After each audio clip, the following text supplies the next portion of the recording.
through Rotary. Yes. And I'm very pleased that he's here today to really talk to us about the needs for water, pure water in Africa. So thank you for being here, and It's our pleasure. good, thank you. Is it? And now what? go ahead. I have to be finished by what time? 8:30? Huh? We're out the door at 8:30. 8:15. Okay. 8:15, 8:20. All right. Okay. Oh, as long as...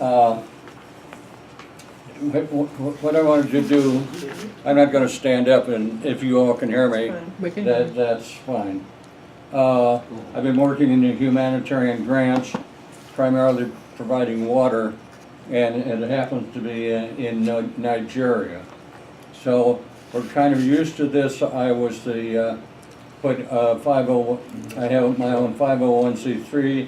I got a 3H grant, which is the largest that Rotary gave, and so I've been kind of used to working with these large grants. And what we're doing now is we're going into developing countries, probably starting out in Nigeria, working with the small farmers who are women, mostly women, and up to now their crops have done enough to feed them for 9 months, and they normally lose one child out of 7 before he's 6 years old, and about 4 children if they have any extended malnutrition period. By the time they're 2 years old, they're just dependents for the rest of their life. And so many of these families live on just flour and water for the last 3 months of what they're doing. Now I want you to remember this picture.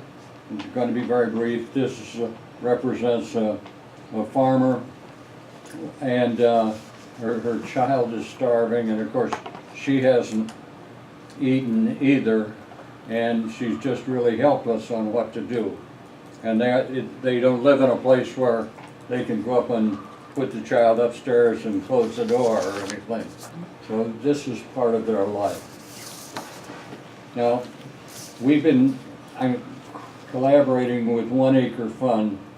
It's a young man that started in Kenya in 2006, and this is basically his ideas. So he's a graduate of Kellogg at Evanston, but done great. And what happened is he started out in 2006 with 125 farmers, and it sounds like a lot, but when they're only farming an acre, it isn't that much. But right now, 6 years later, he has 130,000 farmers. The need is just that much, and what he's doing is just that great. All right, so in the last 8 years, all this development has taken place. Right now, and Father Jacob will know, if you go back 6 or 7 years, cell phones were very rare over there, but now cell phones are about 60%, and they're used as landlines, and they have mobile money, so everything that you have in a bricks and mortar bank, you can do when putting the software in the back of a truck. The unusual thing here is this biometrics, because you're dealing with a lot of people, many not educated, and they have the last surname. So how do you develop a different count? So they've come up with digital fingerprinting.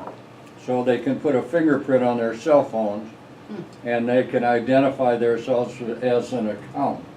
So they have their own savings account and everything.